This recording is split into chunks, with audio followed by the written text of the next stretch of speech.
வரலாறு எழுதுங்கடா.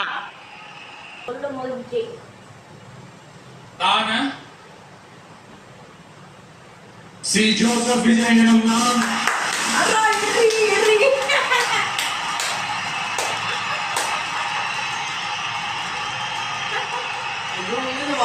ஐயோ இந்த வார்த்தை தான்யா ஒரு வாரமா